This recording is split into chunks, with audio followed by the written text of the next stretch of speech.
नमस्कार, मेरा नाम है आशीष पी मिश्रा और आप सुन रहे हैं चाणक्य नीति। चाणक्य नीति के अध्याय 13 में आचार्य चाणक्य कहते हैं कि व्यक्ति को अपने जीवन का हर पल हर क्षण शुभ कर्मों में लगा देना चाहिए। अगर व्यक्ति की उम्र एक पल की है तो उस एक पल को भी शुभ कर्मों में लगा देना चाहिए। अगर आप एक कल्प जीते हैं और आपने कोई शुभ कर्म नहीं किए तो उसका कोई लाभ नहीं है। आपका यह लोक और परलोक दोनों ही व्यर्थ हो जाता है। आचार्य चाणक्य कहते हैं कि हमें उसके लिए नहीं पछताना चाहिए जो कि बीत गया है, और हमें भविष्य की चिंता भी नहीं करनी चाहिए। विवेक बुद्धि रखने वाले लोग केवल वर्तमान में जीते हैं। आचार्य चाणक्य कहते हैं कि यह देवताओं का, संत जनों का और हमारे माता पिता का स्वभाव है कि वो जल्दी से प्रसन्न हो जाते हैं। निकट और दूर के संबंधी तब प्रसन्न होते हैं जब उनका आदर सम्मान हो, उनके रहने, नहाने, खाने पीने का सही प्रबंध किया जाए, और पंडित जन तब प्रसन्न होते हैं जब उनको आध्यात्मिक संदेश देने का मौका दिया जाता है।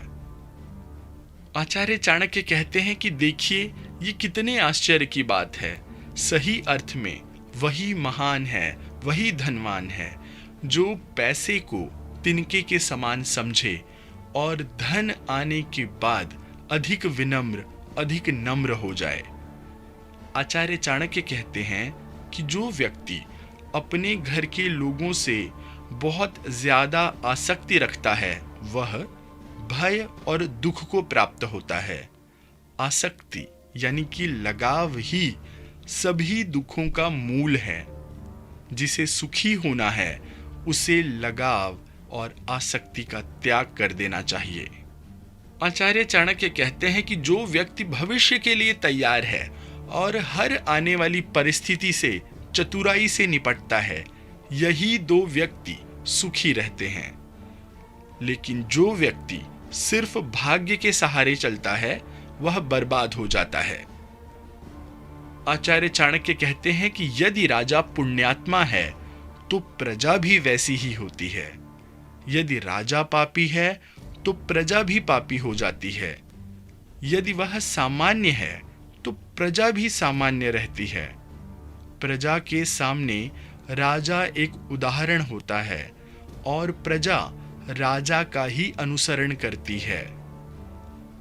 आचार्य चाणक्य कहते हैं कि मेरी दृष्टि में वह आदमी मृत है जो जीते जी धर्म का पालन नहीं करता है, लेकिन जो धर्म पालन में अपने प्राण दे देता है वह मरने के बाद भी अवश्य बहुत अधिक लंबी आयु जीता है। उसका यश हमेशा विद्यमान रहता है। आचार्य चाणक्य कहते हैं कि जो नीच लोग होते हैं वे दूसरे की कीर्ति और यश को देख कर के जलते हैं। वो दूसरों के बारे में बुराई करते हैं, अपशब्द कहते हैं, क्योंकि उनकी कुछ भी करने की क्षमता या औकात नहीं होती है। आचार्य चाणक्य कहते हैं कि यदि विषय बहुत प्रिय है तो वो बंधन में डालते हैं। इसलिए मुक्ति या बंधन का मूल मन ही है। आचार्य चाणक्य कहते हैं कि जो आत्म स्वरूप का बोध होने से खुद को शरीर नहीं मानता है वह हरदम समाधि में ही रहता है, भले ही उसका शरीर कहीं भी चला जाए। आचार्य चाणक्य कहते हैं कि किसको सब सुख प्राप्त हुए हैं, जिसकी कामना की वो कब पूरा हुआ है। सब कुछ भगवान के हाथ में ही है, इसलिए हमें संतोष करना चाहिए। आचार्य चाणक्य कहते हैं कि जिस प्रकार एक गाय का बछड़ा हजारों गायों में से भी अपनी मां के पीछे ही चलता है, उसी तरह कर्म आदमी का पीछा नहीं छोड़ते, उसके पीछे पीछे चलते हैं। आचार्य चाणक्य कहते हैं कि जिसके काम करने में कोई व्यवस्था नहीं है, कोई अनुशासन नहीं है, उसे कोई सुख नहीं मिलता है। लोगों के बीच में या वन में लोगों के मिलने से उसका हृदय जलता है और वन में भी उसे कोई सुविधा प्राप्त नहीं होती है।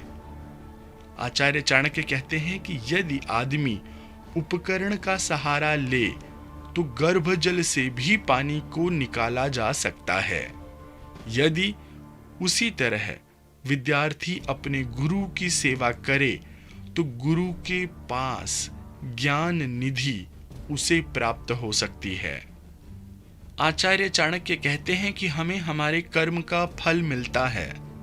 हमारी बुद्धि पर इसके पहले हमने जो कर्म किए हैं उसके निशान रहते हैं।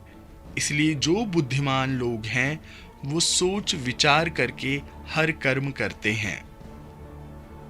आचार्य चाणक्य कहते हैं कि जिस व्यक्ति ने आपको आध्यात्मिक महत्ता का एक अक्षर भी पढ़ाया है उसकी पूजा करनी चाहिए।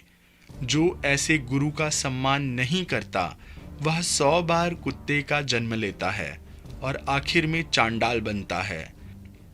आचार्य चाणक्य कहते हैं कि जब युग का अंत हो जाएगा तो मेरु पर्वत डिग जाएगा। जब कल्प का अंत होगा तो सातों समुद्र का पानी विचलित हो जाएगा। लेकिन साधु कभी भी अपने आध्यात्मिक मार्ग से नहीं डिगेगा। अध्याय 13 के अंत में आचार्य चाणक्य कहते हैं कि इस धरती पर अन्न, जल और मीठे वचन ही असली रत्न हैं, पर मूर्खों को लगता है कि पत्थर के टुकड़े असली रत्न हैं। इसी के साथ चाणक्य नीति का अध्याय 13 यहीं पर समाप्त होता है। यह पॉडकास्ट आपको कैसा लगा मुझे जरूर बताइएगा, और हाँ, इसे अपने दोस्तों, अपने परिचितों के साथ शेयर करना मत भूलिएगा। जल्द ही मिलता हूं आपके साथ लेकर के अध्याय 14। तब तक के लिए आज्ञा दीजिए। धन्यवाद। नमस्कार।